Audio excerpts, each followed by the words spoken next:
예, 지난 1월 20일 미국 제45대 대통령 도널드 트럼프가 취임 선서를 했습니다. 이로써 미국은 이제 오바마 시대 8년을 마무리하고 트럼프 시대를 열게 됐습니다. 현재 트럼프 행정부 외교안보 주요 장관들에 대한 인사청문회가 진행 중입니다만 장관들 중 상당수가 잘 알려지지 않은 인물들이기 때문에 미국의 차기 행정부를 바라보는 국제사회의 시선은 불안과 불확실성에 사로잡혀 있습니다. 예상대로 취임식 연설에서 트럼프는 다시 한번 위대한 미국의 재건을 부르짖으면서 미국 우선주의를 역설했습니다. 하지만 취임 전 지지율이 역대 대통령 중 최저인 37%까지 떨어진 트럼프 행정부의 앞길은 출발부터 순탄치 않을 전망입니다. 트럼프의 취임식이 열리는 같은 시간 워싱턴은 물론이고 미국 전역에서 반 트럼프 시위가 줄을 이었습니다. 내 대통령이 아니다. Not my president. 이거를 외치는 트럼프 반대자들의 함성이 트럼프 행정부의 험난한 앞길을 예고하는 듯합니다. 아무튼 미국과 세계의 격걱정 속에 취임한 트럼프는 집무 첫날부터 환태평양 동반자협정 TPP 탈퇴 그리고 북미 자유협정 나프타 재협상을 지시하는 행정명령에 서명했습니다. 앞으로 세계 질서를 뒤흔들 중요한 조치들이 미국발 태풍으로 불어닥칠 조짐을 보이고 있습니다. 트럼프 시대 국제질서와 한미관계는 어떻게 전망할 수 있을까요? 오늘 이 문제를 좀 더 자세히 살펴보기 위해서 두 분의 전문가를 모셨습니다. 먼저 세종연구소 안보전략연구실장이신 이대호 박사님 나오셨습니다. 네, 안녕하세요. 그리고 한동대 국제문학부 김준영 교수님 나오셨습니다. 네, 안녕하십니까. 네. 자, 우선 그 트럼프 행정부 출범 우리가 어떻게 봐야 할까요? 미국 국내 정치에서도 많은 변화가 있었고 또 국제 질서에 미칠 미국 외교정책 변화의 방향 그리고 미중 간 무역전쟁 가능성 등 큰 틀에서 이 트럼프 대통령 시대에 어떻게 전반적인 평가를 할 수 있을까요? 네, 저 먼저 할까요? 네. 뭐 이미 많이 얘기가 됐지만 이 undereducated blue collar white man's revenge 그러니까 세 가지죠. 교육받지 않는 사람들, 그다음에 블루 칼라 노동자, 그리고 백인들의 복수다. 이건 한마디로 얘기하면 아웃사이더에 의한 어떤 기성 질서에 대한 반발이다. 우리가 근데 이것이 선거 전략에서만 그런 줄 알았는데 취임사에서 보면 그리고 지금 말씀하신 것처럼 이후의 정책들을 예고한 것을 보면 확실히 아웃사이더로서 기성 질서에 대한 도전이다. 그리고 미국과 국내부에서도 기성 질서와 아웃사이더의 대결이라면 죄송합니다. 그리고 국제 정치에서도 미국을 반대하는 또는 책임을 다하지 않는 사람과의 진영을 나누는 그런 프레지던시가 시작됐다. 그래서 우리가 한 번도 경험하지 못한 그리고 미국 사람들이 경험하지 못한 그런 대통령을 맞이하게 됐다. 이렇게 정리할 수 있을 것 같습니다. 아무튼 모든 국가가 자기 나라 이익을 중시하는 건 이제 맞는데 이 트럼프 또 미국 같은 큰 나라가 철저하게 자기 중심적인 이게 그 자세를 취한다는 게 국제사회에 조금 걱정되는 면이 있어요. 그죠? 어떻게 보십니까? 네, 뭐 저는 부끄럽게도 작년 말에 글을 하나 썼는데 거기에서는 저거는 공약은 공약이고 아까 김 교수님 말씀하신 것처럼 이게 취임을 하고 뭐 이런 많이 순화되지 않을까 그렇게 생각을 했는데 완전히 예상이 빗나갔습니다. 네, 아까 우리 사회자님 말씀하신 것 같이 뭐 각종 행정명령을 지금 뭐 서너 개 막 내놓고 있는데 저는 이 상황을 지켜보면서 2001년 부시 대통령 취임했을 때가 생각나요. 네, 그때 상당히 일방주의적인 어떠한 외교 정책 천명했고 거기다가 또 9.11 테러 터지면서 더욱더 강화됐잖아요. 네네. 사실 지금 트럼프 행정부도 그거하고 비슷한 길을 걷는 것 같은 느낌이 듭니다. 근데 사실 그때는 뭐 반테러라든가 이런 건 확실한 어떠한 국제사회의 지지를 받을 수 있는 비록 일방주의적이었지만 그런 정책이 펼쳐졌지만 지금 트럼프 대통령은 진짜 국내 자기가 아까 교수님 말씀하셨듯이 뭐 저소득 저학력 이런 사람들을 위한 일자리 창출을 위한 이렇게 아주 오히려 더 부시 대통령 때보다 더욱더 일방적인 그러한 정책을 피고 있어 상당히 우려되는 상황이라고 생각합니다. 예, 두 분 말씀을 종합해 보면 아무튼 이 트럼프 행정부는 과거 미국의 정부들하고 상당히 다를 것 같아요. 네. 그래서 아마 이 아시아 정책에도 상당한 변화가 있을 것으로 예상이 되는데요. 이 오바마 정부가 그동안 추진해온 이제 아태 재균형 정책 여기도 아마 변화가 있을 것으로 좀 전망이 됩니다. 그리고 아시아 정책이 변화한다면 필시 그 일본이나 한국 같은 그 동맹 정책의 변화도 수반할 가능성이 있어 보이는데 그 한미 관계에 미칠 전반적 파급 영향 우리가 어떻게 전망할 수 있을까요? 그러니까 뭐 기본적으로 그 아태 재균형 정책이 뭐 송두리째 바뀌지는 않을 것 같아요. 트럼프 대통령도 그 후보 시절에 그 얘기하는 걸 보면은 제 판단에는 아태 재균형 정책 자체를 부정한 것보다는 그 실행을 너무 어정쩡하게 하지 않았느냐 뭐 이러한 비판이 있는 걸 보고 그리고 최근에 그 화이트하우스 웹사이트에 나타난 그 6대 뭐 정책 과제 뭐 이런 걸 보면 군사력 증강 파트에서는 상당히 군사력을 증강시키겠다고 천명을 한 상황에서 사실 그 미국이 재균형 정책에도 좀 후퇴한다든가 이런 거는 없을 것 같습니다. 그리고 뭐 물론 다음 달 초에 오늘 아침 뉴스에 나왔죠. 다음 달 초에 그 매티스 장관이 서울 오는데 국방장관이 한국하고 일본을 방문하죠. 네네네. 뭐 거기서 이제 그 한미일 안보 협력이라든가 아니면 지금 우리가 우려하고 있는 그러한 상황들이 뭐 가닥이 잡혀지지 않을까 저는 그렇게 생각을 합니다. 김 교수님 어떻게 보세요? 그 뭐 미스터 언서턴티 예, 불확실성의 사람이라고 얘기를 하는데요. 제가 보기에는 그 클린턴까지는 뭔가 미국이 지금 말씀하신 거 아시아 재균형 정책처럼 뭔가 큰 원칙이 있고 여기에 대해서 움직이는데 트럼프는 국내 정치나 국제 정치나 뭐 키신저도 그렇게 얘기를 했습니다만 이 본능의 사람, 촉의 사람, 감의 사람이다 보니까 어떤 경우에는 이렇게 모순적인 것도 보이는 것 같아요. 그래서 저는 단기적으로는 일단 이 중국을 봉쇄한다든지 아시아 재균형이라든지 이런 것들에 대한 것이 약간 이완될 가능성이 있다. 그게 이제 그대로 클린턴이 됐더라면 오히려 그 연장선상에서 강화가 됐을 거지만 그런 점에서 지금 중국이나 러시아 같은 경우에는 약간의 숨을 돌리겠지만 우리 이 박사님이 말씀하신 것처럼 장기적으로 이 구조적으로 미중은 대결 구조를 가질 수밖에 없고 또 하나는 이 트럼프가 가지고 있는 것이 바로 아메리카 퍼스트고 그다음에 파워 퍼스트거든요. 그러니까 미국의 이익을 위해서 힘을 강화하겠다는 뜻에서 매우 오히려 난폭한 왜냐하면 기존의 미국이 인권이나 환경이나 민주주의나 이런 것들을 버려버리면 미국은 굉장히 난폭해질 수 있다.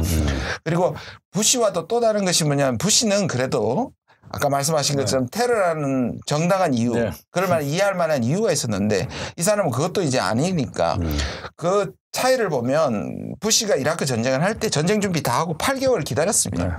유엔 승인을 기다리기 위해서. 그 상황에 만약에 트럼프를 집어넣는다면 트럼프는 8개월 안 기다릴 것 같다는 생각이 듭니다.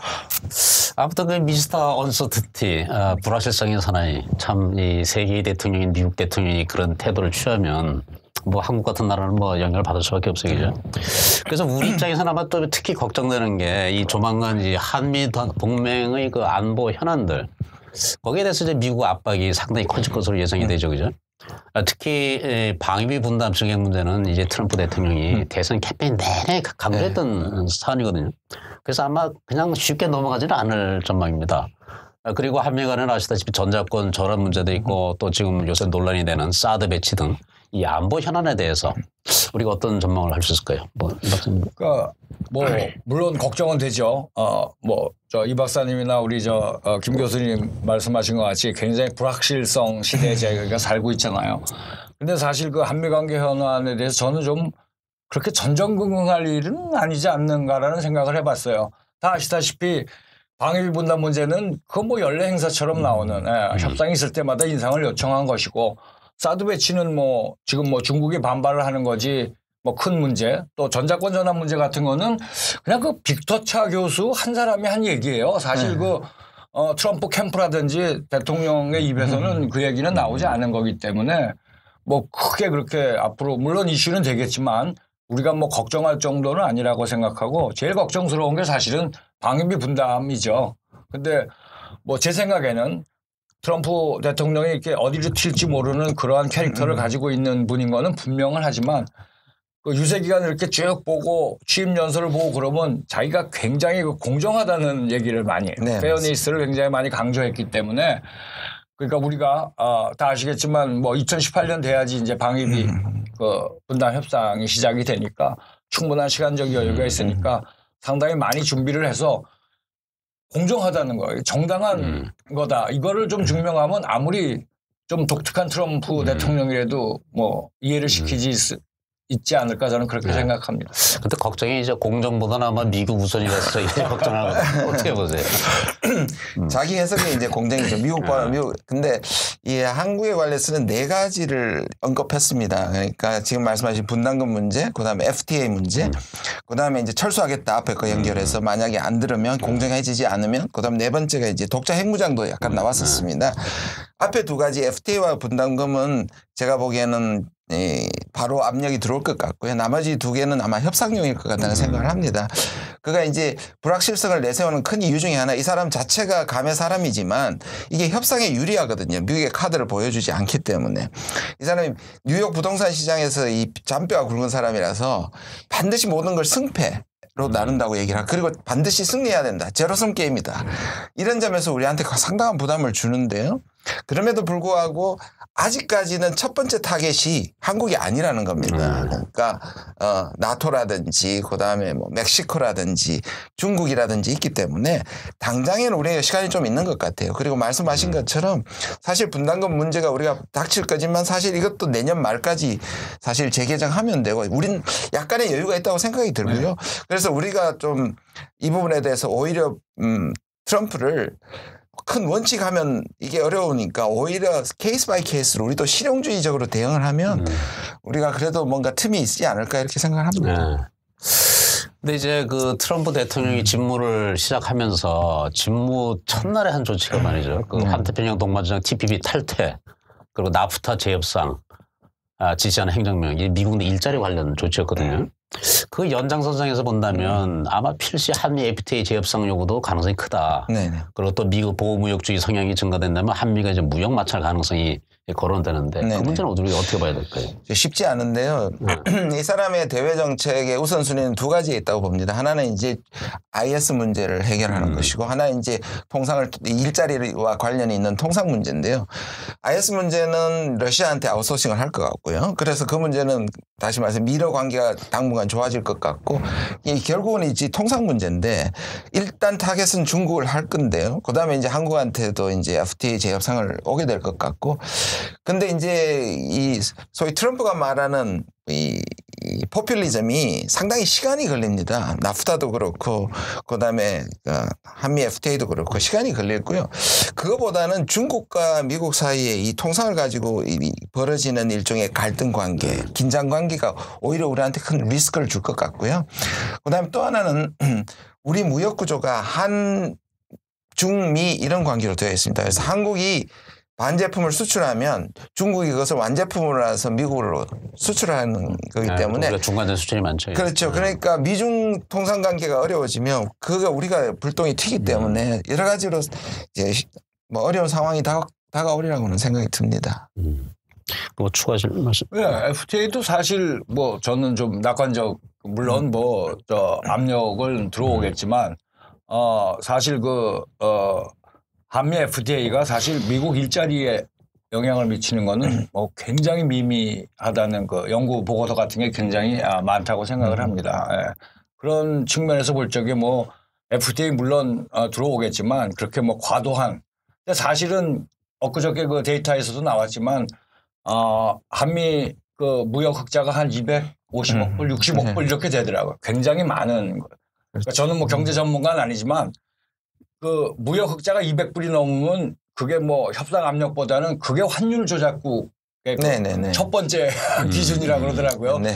그러니까 상당히 우리가 대미 무역을 통해서 많은 이득을 얻고 뭐 이러고 있으니까 사실은 그런 걸 좀 줄여줄 필요는 있다고 생각을 합니다. 그런 의미에서는 이거 역시도 또 전 늘 순위를 얘기하지만 이것도 보면 4순위예요.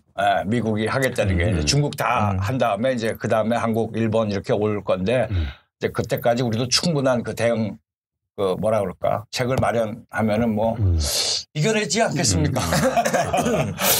그래서 사실 아직까지 그 트럼프 행정부 또 트럼프 대통령 머릿속에는 한반도나 한미 관계에 별로 관심이 없는 것 같아요. 네네. 별로 언급되는 것도 없고. 또 정책 6대 정책 과제 중에 주로 북한 핵 문제 빼고는 별 들어있는 게 없거든요.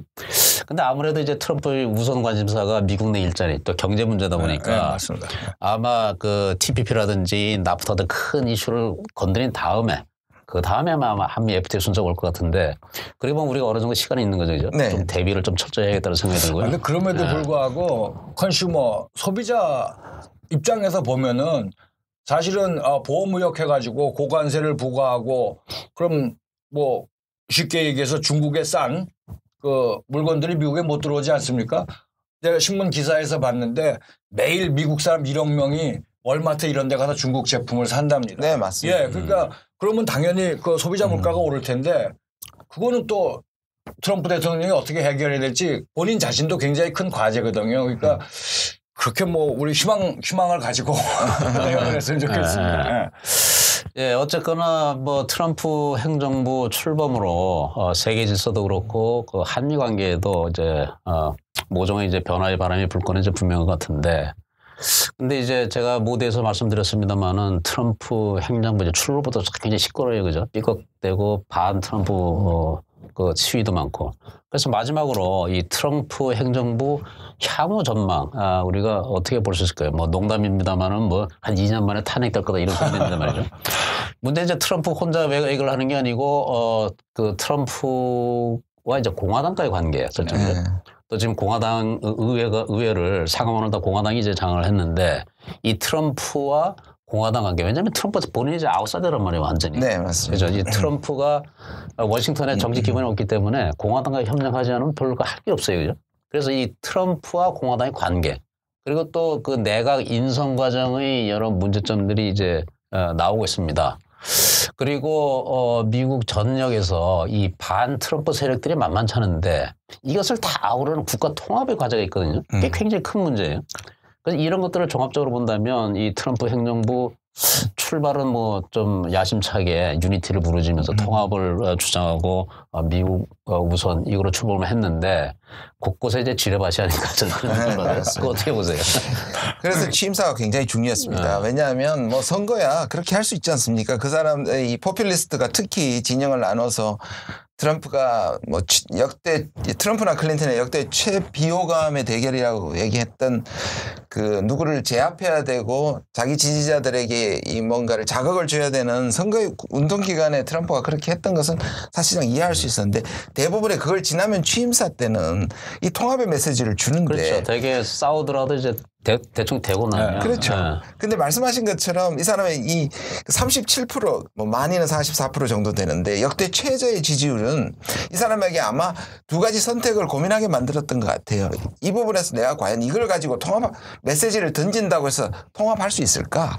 말씀하신 것처럼 저렇게 취임사에 참석했던 사람이 80만이고 반대 시위가 100만이라고 얘기하는데 이걸 내가 통합시킨다고 할 수 있을까? 아니다. 이렇게 본 것 같아요. 오히려 진영을 확실히 하고 그래서 기성질서와 자기 아웃사이드의 이 구도를 그대로 가져가겠다는 것이 이제 확실해진 것 같아요. 그러면 이제 자기 초이스가 앞으로 남아있죠. 그래서 그러면 이전에 이제 공화당은 어떻게 할 것이냐. 왜냐하면 자기가 아웃사이드긴 하고 대통령이 되는 때까지 공화당의 도움을 별로 못 받았어요. 그러니까 사실 빚진 게 없습니다. 근데 이 사람이 운이 좋은 건지 아니면 자산인 건지 뭐냐면 이 상하 양원을 공화당이 잡았으니까 손을 잡으면 자기 이 아젠다를 확실하게 밀 수 있는 힘이 있거든요. 민주당 아무것도 못하는데 문제는 공화당의 아젠다와 트럼프의 아젠다가 또 다르다는 것이죠. 그래서 저는 적어도 2년간은 자기 아젠다들도 밀고 공화당도 사실 이 두 가지 사이에서 계속 줄타기를 할 가능성이 당분간에 있다 이렇게 생각을 합니다. 네, 쉽지는 않겠네요, 요즘. 네, 저는 조금 다른 교수님하고 다른 생각을 갖는 게 사실은 그 포퓰러 보트에서는 240만 표 정도를 졌어요, 트럼프가. 예. 근데 이제 미국 그 대통령 선거의 그 독특한 방식 때문에 대통령이 당선된 건데 그 더 많은 사람을 어떻게 할 것이냐. 지금 당과의 의회와의 관계 또 공화당과의 관계 뭐 이런 거 말씀을 하셨는데 2018년 11월 되면 중간 선거를 해야 되는데 네네. 예. 저는 거기도 상당히 신경을 써야 될 거라고 생각을 해요. 바보가 아닌 다음에는. 예, 그러니까 지금 현 시점에서는 양원 다 공화당이 다수석을 차지하고 있지만 18년 가서 그게 바뀌면 상당히 골치 아파지죠. 나라를 이끌어가는데.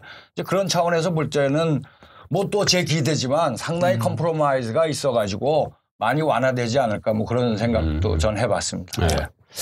어쨌거나 아무튼 그 트럼프 행정부는 미국 그 공화당 정부치고는 상당히 특이하다. 이거는 분명한 것 같아요. 그래서 이제 그 럭비 공천을 어디로 튈 줄 모르는 이 리더십 스타일에다가 그 이래저래 뭐 세계 정세도 그렇고 이제 한미 관계도 변화가 예상되는데 자 마지막 뭐 간단한 질문 우리는 그럼 어떻게 해야 될 거지 지금? 뭐 아주 짧게 그 우리 정부가 지금 할 수 있는 게 뭐가 있을까? 지금 아시다시피 우리 지금 외교안보 리더십이 공동 상태를 맡고 있는데 마지막으로 간단히 좀 두 분 의견 말씀 좀 예, 이게 지금 트럼프의 불확실성뿐만 아니라 사실 지금 우리 자체가 불확실성을 가지고 있고 세계 정세가 사실 지금 전체적으로 다 불확실한 상황인 것 같아요. 그런 상황에서 또 우리는 지금 정치 공백인데 다른 뭐 일본이나 중국이나 트럼프는 우리보다 앞서서 뭔가 자기의 대외 정책이 먼저 우선되는데 여기에서 좀 불안한 감은 있지만 이렇게 된 거 사실 다른 국가들의 카드가 짜여진 다음에 우리의 카드를 마련하는 것이 필요할 것 같고요. 그런 점에서 너무 급하게 하지 말고 지금의 대행 정부가 우리가 많은 옵션들이나 카드를 개발해 놓고 그리고 다른 국가들의 카드를 분석한 다음에 이거를 찬찬히 준비할 수 있는 일종의 골든타임으로 우리가 잘 이용하는 것이 필요하다고 생각합니다. 네, 저도 뭐 그 얘기에 동의를 합니다. 우리는 시간적 여유가 제가 생각하기에는 대응 논리 찾아내는데 충분히 있다고 생각을 하기 때문에 차분하게 뭐 국내 정치하고 상관없게 그거는 정말 그 뷰로크라트들이 다 있잖아요. 그거에 집중했던 분들이 있으니까 그분들이 그 많은 안을 내고 지금 뭐 막 쏟아져 나와잖아요. 그 무임승차 뭐 그거와 관련해서는 우리 낼 만큼 내고 있고 GDP 대비 우리가 국방 예산도 굉장히 많이 쓰고 있고 또 하나는 그 뭐 일본은 토지 주일미군의 토지 사용료를 거기다 계산해 넣는데 우리는 그것도 안 넣고 있고 사실 대응 논리가 많아요. 네, 그리고 그렇죠. 최근에 맞습니다. 그 액수 별로 관심을 안 가졌는데 뭐 10조 정도 미국 무기를 수입하고 그러는 거는 사실 그 무임승차 얘기라든가 FTA 협상에서 우리 정부가 양쪽에 다 써먹을 수 있는 자료이기 때문에 진짜 교수님 말씀하신 대로 차분히 준비를 하면 될 것 같다는 생각이 듭니다. 한 가지 간단하게 첨언을 하자면요. 우리는 이때 트럼프가 잃어버린 가치 얘기를 많이 하면서 우리를 약간 가리는 게 필요합니다. 평화, 협력, 공존 그리고 파리의 기후협약 이런 모든 세계가 공감할 수 있는 얘기를 하면서 우리 카드는 좀 숨기는 게 필요할 것 같습니다. 네, 오늘 뭐 말씀을 쭉 나눠봤습니다만은 분명히 이제 변화의 바람은 오고 있다. 근데 걱정스러운 건 그 변화의 내용이 뭔지 우리가 아직까지 잘 모르겠다는 거죠. 근데 뭐 우리가 미리 겁먹을 필요는 없을 것 같아요. 그죠? 미국이라는 큰 국가, 더군다나 미국이 아무리 대통령이 그 중요한 행위자로 해도 의회도 있고 또 미국 여론도 있고 미국이 아마 상식적인 범위 내에서 결국은 그 행로를 잡을 거라고 보는데 그 불확실성 가운데서 우리가 하려는 역시 우리 중심을 잘 잡고 그 차근차근히 흥분하지 않고 급하지 않게 우리의 대응 방안이라든지 이 현 상황에 대한 진단 이런 걸 좀 꾸준히 해 나가야 되지 않을까 생각이 듭니다. 자, 오늘 트럼프 행정부 출범 관련해서 세계 질서 변화 그리고 한미 관계 변화 예상되는 여러 문제점을 짚어봤습니다. 앞으로 뭐 변화가 분명히 예상되는 하는데 우리 정부가 이 과도기를 잘 슬기롭게 극복해 나가기를 기대하면서 오늘 대담 마치겠습니다. 두 분 감사드립니다. 네, 감사합니다. 네.